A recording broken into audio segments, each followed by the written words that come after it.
Samajwadi party के अध्यक्ष अखिलेश यादव का वो रौद्र रूप देखा, वो दहाड़ सुनी जिसने सत्ता पक्ष के बड़े बड़े दिग्गजों को सन्न कर दिया। दिल्ली के सड़कों पर छात्रों और बेटियों के साथ हुई पुलिसिया बर्बरता पर अखिलेश यादव इस कदर आग बबूला थे कि उन्होंने भरी संसद में असिस्टेंट की आंखों में आंखें डालकर पूछ लिया, क्या अब आप हमारी बेटियों के कपड़े भी फाड़ देंगे?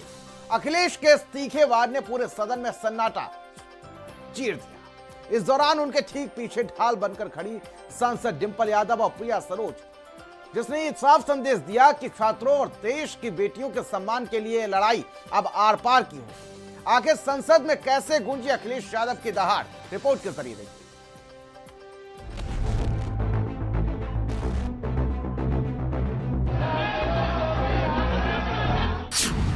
संसद में अखिलेश की दहाड़, क्या बेटियों के कपड़े फाड़ देंगे आप? सवाल ये जो छात्रों के साथ व्यवहार हुआ है, उनके हाथ तोड़े, सर तोड़ा, उनके कपड़े फाड़े, क्या बेटियों के कपड़े फाड़ेंगे आप?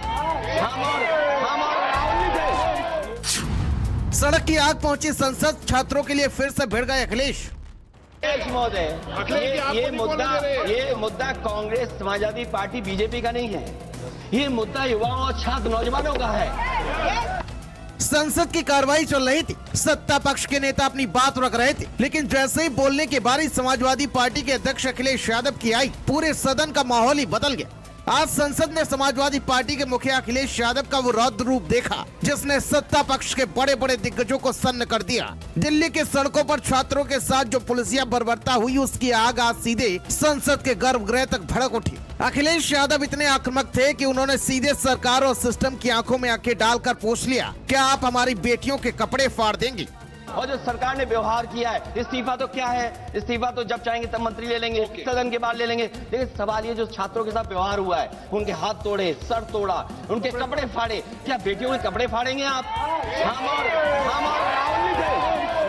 अखिलेश यादव के इस एक सवाल ने सदन में सन्नाटा खींच दिया। ये सिर्फ एक बयान नहीं था, ये उस सिस्टम के मुंह पर तमाचा था जो न्याय मांगने वाले छात्रों को आतंकियों की तरह पीटता है। इस दौरान अखिलेश यादव के ठीक पीछे डिंपल यादव और प्रिया सरोज मजबूती के साथ खड़ी नजर आई, मानो ये संदेश दे रही हो कि आधी आबादी की लड़ाई पर पूरा विपक्ष एकजुट। ये युवा छात्र नौजवान हम सब पे हैं, हम सब लड़ रहे हैं उनके लिए, हम सब लड़ रहे हैं उनके लिए। छात्रों की नहीं सुनी जाएगी तो सड़कों पे आएंगे।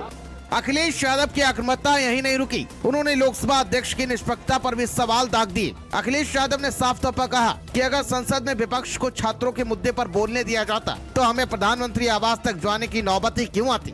आपने इनको बुलवा दिया, क्या समझौता कर लिया आपने? क्या आपने क्यों नहीं बोलने दिया हमें? आपको मैंने बोलने के लिए कहा, एक मिनट प्लीज। नहीं, आपने समझौता क्यों कर लिया फिर? हम लोग का बात भी अखिलेश जी नहीं, छात्र नौजवान क्या केवल? अखिलेश जी एक मिनट नहीं, अध्यक्ष महोदय, ये पक्ष ठीक नहीं है। अध्यक्ष महोदय, हम मजबूरी में गए हैं प्रधानमंत्री के आवास पर। अगर आप सुन लेते हैं यहाँ पर तो हम नहीं जाते। क्या प्रधानमंत्री स्टेटमेंट नहीं दे सकते हैं? युवाओं के लिए आप बाहर बोल सकते हैं, सदन में क्यों नहीं बोल सकते हैं आप? इस बयान के बाद अखिलेश यादव ने साफ कर दिया कि ये मुद्दा सपा, कांग्रेस या बीजेपी का नहीं, ये देश के नौजवानों के भविष्य का मुद्दा है। जब संसद में माइक बंद कर दिए जाएंगे तो युवा सड़क पर उतरेगा ही। समाजवादी पार्टी ने इसे अपने सम्मान का मुद्दा बना लिया। हाल ही में दिल्ली में प्रदर्शन के दौरान डिंपल यादव के एक घायल छात्र की मदद करने वाला वीडियो भी वायरल हुआ था। अब लखनऊ में सपा मुख्यालय पर डिंपल के उसी संघर्ष से बड़े बड़े पोस्टर लगा दिए गए हैं। साफ है, सपा अब छात्रों की सबसे बड़ी पैरोकार बनकर फ्रंट फुट पर खेल रही है। अब देखना होगा कि इसमें कितनी कामयाबी मिलती है और कितना इस मुद्दे को समाजवादी पार्टी और विपक्ष बना पाता है। स्पेशलिस्ट भारत समाचार। सियासत में जब मोहरें आपस में